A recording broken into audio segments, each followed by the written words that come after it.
இறுதியாக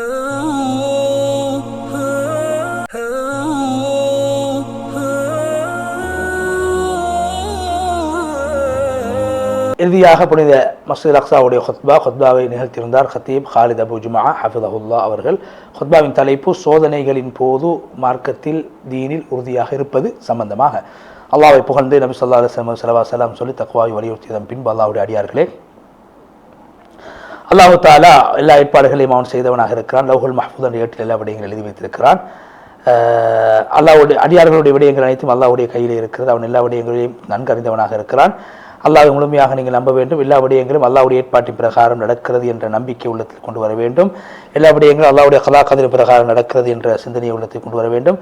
எனவே உலகத்தில் அசையக்கூடிய எந்த வஸ்துவும் கிடையாது, எந்த ஒரு விடயம் கிடையாது. அல்லாஹு தஆலா அவைகளை அறிந்தே அன்றி அல்லாஹ்வுடைய அடியார்கள் முஸ்லீம்களே, அல்லாஹ் அடியார்களை சோதிக்கக்கூடிய விதங்களில் ஒன்றுதான் இந்த உலகத்தில் அல்லாஹு தஆலா அடியார்களை சோதிக்கக்கூடிய விதங்களில் ஒன்றுதான் இந்த உலகத்தில் அல்லாஹு தஆலா பல்வேறுபட்ட சோதனைகளை உருவாக்கி கொண்டிருக்கிறான். எனவே அந்த சோதனைகளின் போது ஈமானுடைய உண்மையான நிலைமை வெளிப்படுத்தப்படும். எனவே அல்லாஹு தஆலா விரும்பக்கூடிய விடயங்களுக்கு அல்லாஹு தஆலா மனிதர்கள்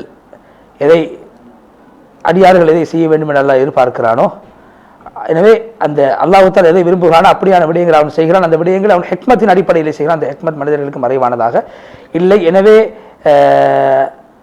யாருக்கு நபி ஸல்லல்லாஹு குர்ஆனுடைய ஹதீஸுடைய விடயங்களை யார் நன்கு கூர்ந்து கவனிப்பார்களோ அவர்களுக்கு தெரியும், உலகத்தில் நபிமார்கள் மிகவும் சோதிக்கப்பட்டிருக்கிறார்கள். ஏன்? அவர்களின் மூலமாக ஏனைய மனிதர்கள் படிப்பினை பெற வேண்டும் என்பதற்காக வேண்டி அல்லாஹ் நபிமார்களை சோதித்திருக்கிறார். சோதனை என்பது உலகத்திலே ஃபித்னாவாக, அல்லாஹ்வுடைய தண்டனைகள் ஃபித்னாவாக உலகத்திலே காணப்படுகிறது. அல்லாஹ் அடியார்களை சோதிக்கக்கூடிய ஒன்றாக இந்த ஃபித்னாக்களை அல்லாஹ் ஆக்கி வைத்திருக்கிறான். சோதனைகள் என்பது அல்லாஹ்வின் பக்கம் அடியான் மீள்வதற்கான காரணமாக அமைய வேண்டும், மீறுவதற்கான சந்தர்ப்பம் அமைய வேண்டும், அல்லாஹ் பக்கம் நெருக்கத்தை உண்டு பண்ணக்கூடியதற்கு காரணமாக அமைய வேண்டும், அல்லாஹ்வுடைய சக்தியை வல்லமையை விளங்குவதற்கு காரணமாக அமைய வேண்டும். எனவே சோதனை என்பது ஒரு அடியான் மார்க்கத்தில் உறுதியாக இருக்க வேண்டும் என்பதற்கான பயிற்சியை வழங்கக்கூடிய ஒன்றாக இருக்கிறது. கஷ்டமான நிலைமைகளில் ஒரு மனிதன் மார்க்கத்தில் உறுதியாக இருப்பதற்கான பயிற்சி தான் சோதனைகளாகும். எனவே அல்லாஹ்வை தவிர உதவி செய்யக்கூடிய உலகத்தில் யாருமே கிடையாது. அல்லாஹ்வுடைய அரவணைப்பை விட உலகத்தில் சிறந்த அரவணைப்பு ஒன்றுமே கிடையாது. அல்லாஹ்வுடைய பாதுகாப்பை விட உயர்ந்த பாதுகாப்பு உலகத்தில் ஒன்றுமே கிடையாது. சூரா யூசுப் 64 சொல்கிறார், அல்லாஹ்வை விட சிறந்த பாதுகாப்பு உலகத்தில் யாருக்கு அவன் மிகவும் இரக்கமுள்ளவனாக இருக்கிறார். அல்லாஹ்வுடைய அடியார்களே, ஒரு முஸ்லீம் கண்ணியமாக வாழ வேண்டுமாக இருந்தால், சந்தோஷமாக வாழ வேண்டுமாக இருந்தால், உயர்வாக வாழ வேண்டும், பாதுகாப்போடு வாழ வேண்டுமாக இருந்தால் அவன் கட்டாயம் அல்லாஹ்வுடைய கலா கதரை நம்ப வேண்டும். அவனுடைய உள்ளம் அல்லாஹ்வோடு சம்பந்தப்பட வேண்டும். நிராசையாகிவிடக் கூடாது. எனவே நிராசையாகுவது என்பது ஒரு அடியானை குஃப்ரின் பக்கம் இட்டு செல்லக்கூடியதாக இருக்கும்.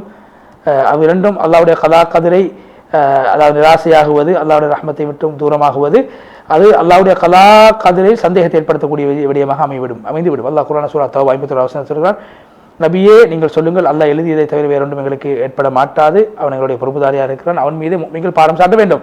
எனவே அடியார்களே, நீங்கள் இன்னும் நிம்மதியை அடைந்து கொள்ளுங்கள். நிச்சயமாக இந்த உலகத்திலே தாக்கம் செலுத்தக்கூடிய அல்லாஹ் மாத்திரம். அல்லாஹ் குர்ஆனில் சொல்கிறான், நீங்கள் நாடுகிறீர்கள், அல்லாஹ் முண்டை நாடுகிறான். அல்லாஹ் நாடக்கூடியதே அவன் செய்யக்கூடியவனாக இருக்கிறான். சூரா தக்வீர் 29. எனவே அந்த அல்லாஹ்வுடைய நாட்டம் என்பது அதுதான் அல்லாஹ்வுடைய முடிவாக இருக்கிறது. எனவே அல்லாஹ்வுடைய ஒரு அடியானுக்கு எவ்வளவுதான் உயர்ந்தவனாக இருந்தாலும் எந்த ஒரு செயலையும் செய்ய முடியாது, அசைய முடியாது அல்லாஹ்வுடைய நாட்டம் இல்லாமல். அதே போன்று அடியானே, உன்னுடைய விடயங்கள் அல்லாஹ்விடத்திலே பாரம் சாட்டு. நிஅமத்துக்களும் அல்லாஹ்வுடைய ஏற்பாடு செய்யப்பட்டது, சோதனைகளும் அல்லாஹ்வின் ஏற்பாடு செய்யப்பட்டது. சந்தோஷம் அல்லாஹ்வுடைய ஏற்பாடு, கவலையும் அல்லாஹ்வுடைய ஏற்பாடு. அவன் அல்லாஹ் தஆலா வெற்றியை தோல்வியை அல்லாஹ் உலகத்திலே நிர்ணயித்து படைத்திருக்கிறான். பயத்தை நிம்மதியை படைத்திருக்கிறான். நிம்மதி, சந்தோஷம், யுத்தம், சமாதான இவைகள் அல்லாஹ் படைத்தவனாக இருக்கிறான். இனி அல்லாஹ்வுடைய அடியார்களே, உலகத்தில் உனக்கு ஏற்பட்ட சகல விடயங்களும் அது சோதனைகளாக இருக்கலாம், நல்ல விடயங்களாக இருக்கலாம், அவைகள் அனைத்தும் அல்லாஹ்வுடைய ஏற்பாட்டின் பிரகாரமே நடந்திருக்கிறது. அவைகள் அனைத்தும் அதன் மூலமாக நீ உலகத்தை கடந்து மறுமையின் பக்கம் செல்ல வேண்டும் என்பதற்காக அல்லாஹ் வழங்கியிருக்கிறான். அல்லாஹ் உனக்கு எழுதியதை, உனக்கு சாதகமாக எழுதிய விடயங்களாக இருக்கலாம், உனக்கு பாதகமாக எழுதிய விடயங்களாக இருக்கலாம், அவைகள் அனைத்தும் அல்லாஹ்வுடைய ஏற்பாட்டின் பிரகாரம் நடந்து கொண்டிருக்கிறது. எனவே அவைகள் உலகத்தில் நடந்தே தீரும். நபி ஸல்லல்லாஹு அலைஹி வஸல்லம் சொன்னார்கள், ஒரு அடியான் கலா கதிரை ஏற்றுக்கொள்ளாத வரைக்கும் அவருடைய ஈமான் பூர்த்தியாக மாட்டாது. உலகத்தில் அவருக்கு கிடைத்தது எழுதப்படாதது கிடைக்கவும் மாட்டாது, எழுதப்பட்டது கிடைக்காமல் இருக்கவும் மாட்டாது. திரும்பி இந்த செய்தி பதிவு செய்யப்பட்டிருக்கிறது. அல்லாஹ்வுடைய அடியார்களை பொறுமைசாலிகளே, அறிந்து கொள்ளுங்கள், இன்று எங்களுக்கு ஏற்படுத்தப்பட்ட எல்லா விடயங்களும் அல்லாஹ்வுடைய முடிவின் பிரகாரமே நடந்திருக்கிறது. அல்லாஹ் குர்ஆனில் சொல்கிறான், சோதனைகள் உலகத்துக்கு அருளப்படுவதற்கு முன்னாலே அல்லாஹ் சொல்கிறான், உலகத்தில் ஏற்படக்கூடிய பூமியிலும் அதே மாதிரி உங்களுடைய வாழ்க்கையில் ஏற்படக்கூடிய சோதனை அனைத்தும் அல்லாஹ்வுடைய ஏற்பாட்டில் எழுதி வைக்கப்பட்ட விடயங்களாகவும் உலகத்தை படைப்பதற்கு முன்னால் எழுதி வைத்திருக்கிறான். இது அல்லாஹ்வுக்கு மிக இலகுவான விடயமாகும். சூரா அல்-ஹதீத் 22 எனவே அல்லாஹு தாலா தான் இந்த ஹிக்மத்துகளை படைத்தவனாக இருக்கிறான். அவன் நாடியது நாடிய பிரகாரம் செய்யக்கூடியவனாக இருக்கிறான். அல்லாஹ்வுடைய அடியார்களே, அறிந்து கொள்ளுங்கள், ஒரு முஸ்லிம் கலா கதிரை நம்புவது சம்பந்தமான விடயம், அந்த கலா கதிரை ஒரு முஸ்லிம் ஏற்றுக்கொள்ள வேண்டும் என்ற விடயத்தோடு சம்பந்தப்பட்டிருக்கிறது. அல்லாஹ்வுடைய கட்டளை ஏற்றுக்கொள்ள வேண்டும்.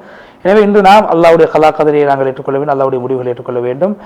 அதே போன்று இவைகளுக்கான காரணங்களை ஏன் இப்படி நடக்கிறேன், இப்படி நடந்திருக்கக்கூடாது, ஏன் இப்படி நடந்திருக்க வேண்டும் என்றெல்லாம் காரணங்களை தேடப்படாது. இவைகள் அனைத்தும் அல்லாஹ்வுடைய முடிவை விமர்சிக்கக்கூடியதாக நிராகரிக்கக்கூடியதாக கருதப்படும். இது ஈமானுடைய அம்சத்தை சார்ந்தது அல்ல. அல்லாஹ்வுடைய அடியார்களே, அல்லாஹ்வுக்கு கட்டுப்படுவது என்பது நேர்வழியின் பாதையாக தக்வாதாரிகளுடைய வழிமுறையாக இருக்கிறது. அதே போன்று யாருடைய உள்ளத்தை அல்லாஹ் ஈமானுக்காக வேண்டி விசாலமாக்கி விட்டாரோ அவர்களுடைய மதுகபாக இருக்கும். எனவே அடியான் பொறுமை என்ற நிலையை விட்டும் சோதனையின் பக்கம் செல்ல வேண்டும். அதே போன்று இல்லை, அதாவது சோதனைகளின் போது பொறுமை செய்யக்கூடிய பொறுமை என்ற நிலைமையை விட்டு ஒரு அடியான் ஹம்து ரிதா அல்லாஹ்வுடைய முடிவை ஏற்றுக்கொள்ளுதல் என்ற நிலையின் பக்கம் செல்ல வேண்டும். அறிந்து கொள்ளுங்கள் அல்லாஹ்வுடைய அடியார்களை, இந்த உலகத்தில் நடந்த சந்தோஷமான கவலையான விடயங்கள் அனைத்துமே, அதே மாதிரி துக்கமான விடயங்கள் அனைத்துமே, சந்தோஷமான மகிழ்ச்சியான விடயங்கள் அனைத்துமே அல்லாஹ்வுடைய கட்டளையின் பிரகாரமே நடக்கிறது. அல்லாஹ்வுடைய முடிவின் பிரகாரம். அல்லாஹ் சூரா அல்-அன்பியா 23 அடியார்கள் செய்வது அடியார்கள் கேட்கப்பட மாட்டாது, அவர்கள் தான் கேட்கப்படுவார். அல்லாஹ்வுடைய அடியார்களே, பொறுமைசாலிகளே, அல்லாஹ்வை நாங்கள் நம்பினோம். ஈமான் துனியாவுடைய உலகத்தில் இந்த அந்தரங்கத்தை நாங்கள் புரிந்து கொண்டோம், ரகசியத்தை புரிந்து கொண்டு அதே போன்று அல்லாஹ்வுக்கு நாங்கள் கட்டுப்பட்டவர்களாக இருக்கின்றோம். அல்லாஹ்வுக்கு நன்றி செலுத்துவோம். எல்லா சந்தர்ப்பத்திலும் அவனை எல்லா சந்தர்ப்பத்திலும் போலுவோம். அல்லாஹ்வை எல்லா சந்தர்ப்பத்திலும் கட்டுப்படக்கூடியவர்களாக இருப்போம். அல்லாஹ்வை திக்ர் செய்வோம். அல்லாஹ்வை ஹம்து புகழ்வோம். ஏனென்றால் அல்லாஹு தஆலா அடியார்களோடு இருக்கிறான். அவன் அடியார்கள் இப்போது அல்லாஹ்வை நினைக்கிறான், அப்படி நடந்து கொள்கிறான். ஒரு அடியானை அல்லாஹ் நல்லதை கொண்டு சோதிப்பான், கெட்டதை கொண்டு சோதிப்பான். அவருடைய உள்ள பொறுமையை சோதிப்பதற்காக வேண்டி, ஈமானை பரிசுத்தப்படுவதற்காக வேண்டி, அதே போன்று அவருடைய உண்மையாக அல்லாஹ் பக்கம் சாட்டக்கூடியவராக மாற வேண்டும் என்பதற்காக அல்லாஹ் சில பேர்களை சோதிப்பான்.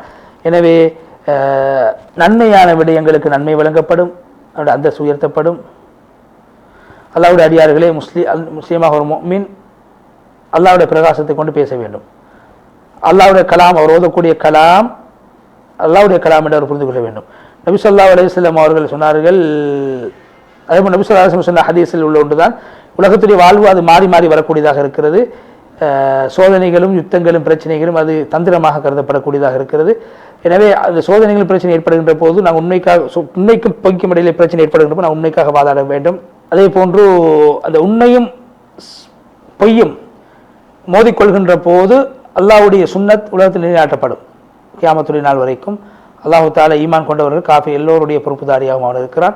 அல்லாஹ்வுடைய அடியார்களே, முஃமின்களே, அல்லாஹு தஆலா முஃமின்களுடைய பொறுப்புதாரியாக இருக்கிறான். குர்ஆன் அல்லாஹ் சொல்றான், அல்லாஹு தஆலா முஃமின்களுடைய பொறுப்புதாரியாக இருக்கிறான், காஃபிர்களுக்கு எந்த பொறுப்புதாரியும் கிடையாது. சூரா முஹம்மத் 11 அதே போல் அல்லாஹ் முஃமின்களுடைய பொறுப்புதாரியாக சூரா ஆல இம்ரான் 68 அதே போல் அல்லாஹ் தஆலா சொல்றான், சாலிஹீன்கள் அல்லாஹ் பொறுப்பெடுப்பான். அல்-அராஃப் 196 அல்லாஹு தஆலா தக்வாதாரிகளை பொறுப்பெடுப்பான். சூரா ஜாசியா 19 அல்லாஹு தஆலா குர்ஆனிலே வெற்றி முஃமின்களுக்கு கிடைக்கும் என்றும் அநியாயக்காரர்கள் அவர்களுக்கு மத்திய நண்பர்களாக இருப்பார்கள் என்ற விடியை சொல்லிவிட்டு, அதே போன்று அல்லாஹ்வுடைய நேசத்தை யார் பெறுவாரோ அவர் அல்லாஹ்வுடைய உதவியை பெறுவதற்கு சமம். அல்லாஹு தஆலா இடத்திலிருந்து அவர் எல்லா விதமான வழிகாட்டல்களையும் எல்லா விதமான ஒழுக்கங்களையும் அவர் பெற்றுக்கொள்வார். அதே போன்று அல்லாஹு தஆலா அவரை பாதுகாப்பான். அவருடைய சோதனைகளின் போது அல்லாஹ் அவரை உயர்த்துவான். அதே போன்று நீங்கள் அல்லாஹ்வுடைய நெருக்கத்தை பெற்றிருக்கிறார்கள். அதே போன்று பாவிகள் காஃபிர்கள் ஷைத்தானுடைய நெருக்கத்தை பெற்றிருக்கிறார்கள்.